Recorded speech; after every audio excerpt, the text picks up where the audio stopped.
ពួកយើងចូលពួកយើងចម្រើននៃប្រាក់ខែស្លាកូនប្រុសកូនស្រីរបស់យើងចង់មើលព្រោះ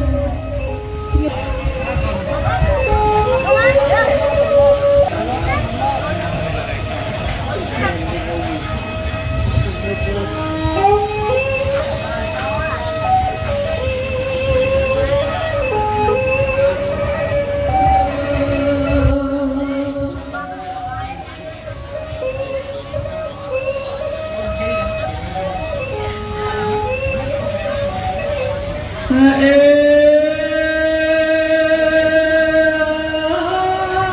ยกตามเอาตะงมก็มาก็นี้คือพอหลุดไปบางไตรวัดสายตรู